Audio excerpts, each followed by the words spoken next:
This is WVPT Channel 51, Staunton, Virginia. Also serving Waynesboro and Augusta County.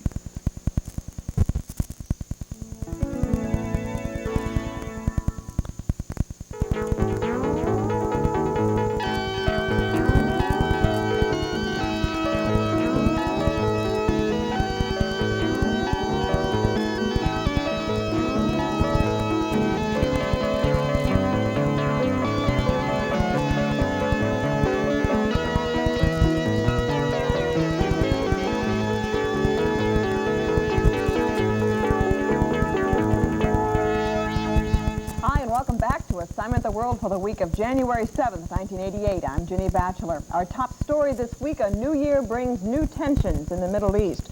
Moderate Palestinian leaders are threatening civil disobedience as a response to what they see as the excessive actions of Israel. Israeli soldiers have killed 24 Arabs during several weeks of violence on the West Bank and the Gaza Strip. Both are small but important sections of land seized by Israel during the Middle East War in 1967. The rioting there stems in large part from Palestinian desires to win a homeland of their own. Israeli soldiers have tried to calm the violence with violence. The use of live ammunition has drawn widespread condemnation. Israel's major ally, the U.S., and its only Arab friend, Egypt, are both warning Israel that its actions will only inflame the situation. 346 years ago this week, January 8, 1642, the Italian astronomer Galileo died. He is considered the founder of modern experimental science. Galileo is credited with major improvements in the technology and use of telescopes, increased knowledge of the Milky Way and the Moon, and he invented an early type of compass. He spent the last years of his life under house arrest after an inquisition found him guilty of being against the church. Officials in 3 states say it may be weeks before they know the full effects of a million-gallon oil spill near Pittsburgh. The fuel leaked from an Ashland Oil Company tank that collapsed Saturday. The fuel splashed into the Monongahela River and quickly spread toward the Ohio River. Thousands of residents who rely on those rivers for their drinking water have had to rely on bottled water and supplies from communities not affected. Officials say it will be at least several days before enough of the oil can be removed or diluted to allow water companies to resume supplying customers. Taxes on goods traded between the U.S. and Canada may soon be a subject mentioned only in history books. President Reagan and Canadian Prime Minister Brian Mulroney have signed an agreement that would phase out all trade tariffs over a 10-year period. If approved by Congress and the Canadian Parliament, the pact would affect the prices of automobiles, energy, and a number of agricultural products sold on both sides of the border. U.S. farmers are particularly happy with the agreement. Many feel it will help them to be more competitive with Canadian growers. However, hundreds of Canadians have already protested the trade treaty, claiming it will give the U.S. too much of an advantage and cost many Canadians their jobs. Canadian fishermen are equally angry about a second agreement announcement. Recently, Canada has now banned the hunting of white-coated baby harp and blueback hooded seals. The action follows threats of trade restrictions from the European Economic Community and protests by animal rights activists. Fishermen claim the seal population must be controlled to prevent up to $23 million in damage to nets, fish populations, and in the spread of disease. Looking briefly at other items in the news, a stalemate in Nicaragua could threaten the fragile Central American peace plan. Contra-rebels fighting against the Nicaraguan government have set new demands before returning to peace talks. That could endanger chances of meeting the deadline set for complying with the peace plan. Vice President George Bush may be questioned about his role in the sale of American weapons to Iran. Special Prosecutor Lawrence Walsh became interested after a memo indicated Bush's support for the possibly illegal action. And tests have begun on an important part of the so-called Star Wars defense system. Top-secret experiments began over the holidays on a 2-million-watt laser. It would be part of a space-based defense system that could be launched by the 1990s. And it's time now for answers to our clues in the news.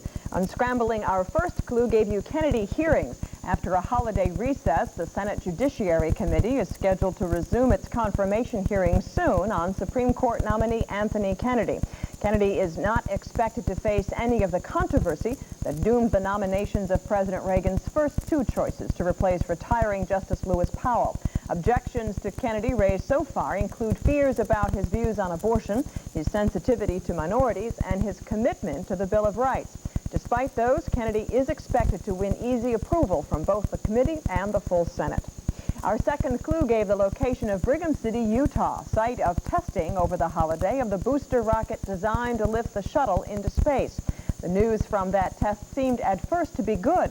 Despite delays, engineers successfully fired a completely redesigned booster rocket. It was the second of 4 tests required by NASA before shuttle flights can resume. However, problems discovered after the firing have added new delays that seem certain to postpone the next shuttle launch beyond the target date in June. And filling in the blanks on our third clue gave you a new year. Most cultures celebrate the ending of one year and the beginning of another, though not always on the same day. Several thousand years ago, the beginning of spring marked the new year.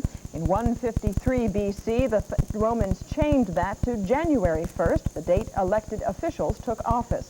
That change didn't become popular until 1582, when Pope Gregory created the calendar we use today. For Jews, the new year 5749 won't begin until September 12th. The Chinese measure their new year by the sunset on the day of the second moon following the winter solstice. For them, this will be 4686, the year of the dragon. Time now for our first pop quiz. In our story about renewed violence in the Mideast, we told you Israel has arrested hundreds of rioting Palestinians in the Gaza Strip, the Golan Heights, Jerusalem.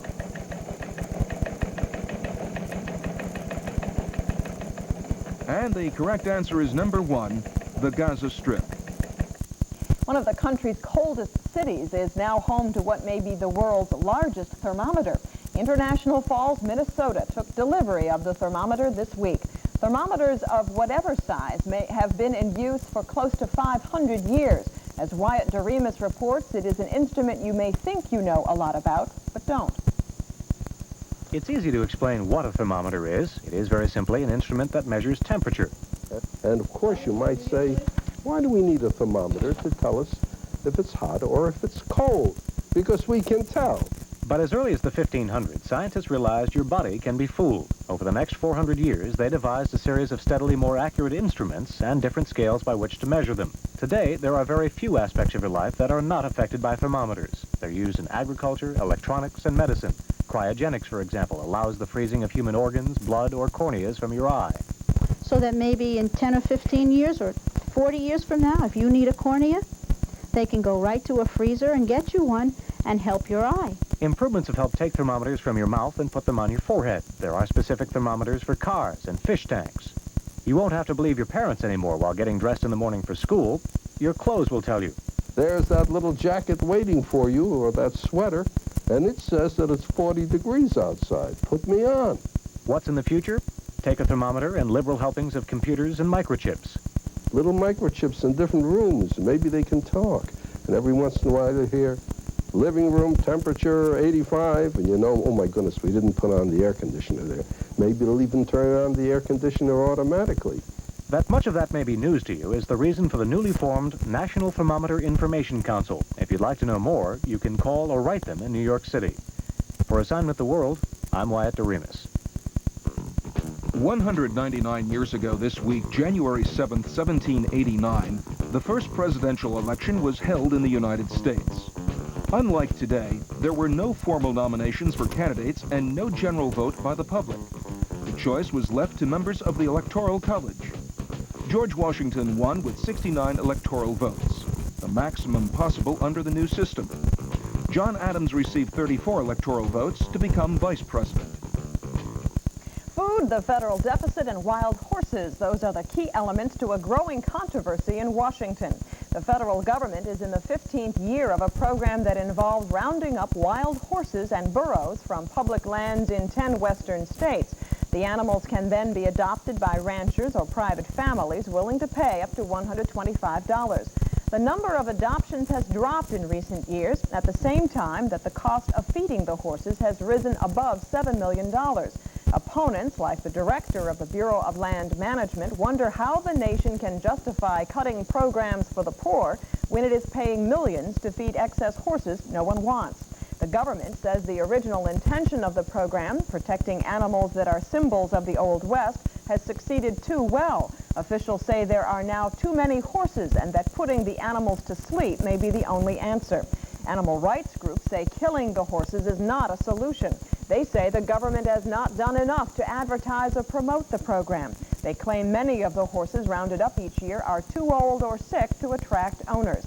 If those policies are changed, they say the program can work the way it was intended. Well, what do you think? Should the government's wild horse program continue? Write and let us know how you feel. We'd like to hear from each one of you. More than 3,300 of you answered our question, should schools bring back dress codes and uniforms? The majority of you, 88.3%, said no, schools should not bring back dress codes and uniforms, while 8.9% said yes, more schools should adopt a uniform style. 2.8% were undecided. A number of you against the idea of uniforms and dress codes referred to the ongoing celebration and increased awareness of the Constitution. Emily Perini of Concord, Massachusetts writes, isn't the way you dress one form of self-expression, a basic right like our freedom of speech? Some of you chose unusual ways to say clothes are a means to becoming an individual. Christy Martin joined with classmates from Hamburg, New York to write, some people like to be original and stand out from the crowd. Others had practical reservations or objections to wearing blue pants and dress shirts each school day. David Golding of Anaheim, California writes, I live in California and I wear shorts every day. And for some, objections come from personal experience. Amy Beck of Hastings, Nebraska writes, my friends and I go to a Catholic school and have to wear uniforms. They are uncomfortable and no fun to wear. Personal experience provided a different set of opinions for others. Alicia Thornton of Grand Rapids, Michigan writes, when I went to a public school, I had friends who teased me because of my clothes. And some of you say there are far more advantages than problems to wearing uniforms and dress codes. Melissa Lewis of Papillion, Nebraska writes, people act well behaved when they are dressed up. If people start wearing uniforms, it solves a lot of classroom problems. We enjoyed reading all of your letters and look forward to hearing your thoughts on our two latest questions. Who do you think should be Person of the Year? And should the government's wild horse program continue? We also have a large supply of Assignment the World press cards. If you would like one, you must send us a stamped, self-addressed envelope along with your pictures, poems, and letters to Assignment the World, Post Office Box 21, Rochester, New York, 14601. And it's time now for clues to next week's show.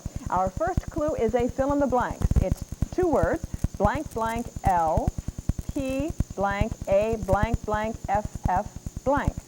Our second clue is a word scramble. It also is two words, A-C-A-N, and the second word is Ventcoonin, V-E-N-T-C-O-O-N-I-N. And the third clue is a location. It's 30 degrees, 25 minutes north latitude, 84 degrees, 15 minutes west longitude. These are clues to stories we think will be in the news over the coming week. You should see them in newspapers, magazines, and on newscasts on radio and television. We'll discuss the answers during next week's show. Good luck. Time now for our second pop quiz. In our story about the investigation of the Iran-Contra affair, we told you a special prosecutor may question President Reagan, Vice President Bush, Lawrence Walsh. And the correct answer is number 2, Vice President Bush.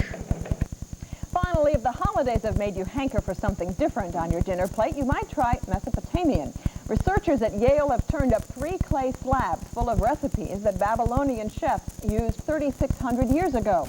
At least one scholar says the tablets show a cuisine of striking richness. What did they eat that long ago? One recipe calls for leeks, garlic, onions, milk, mutton, and a teru bird.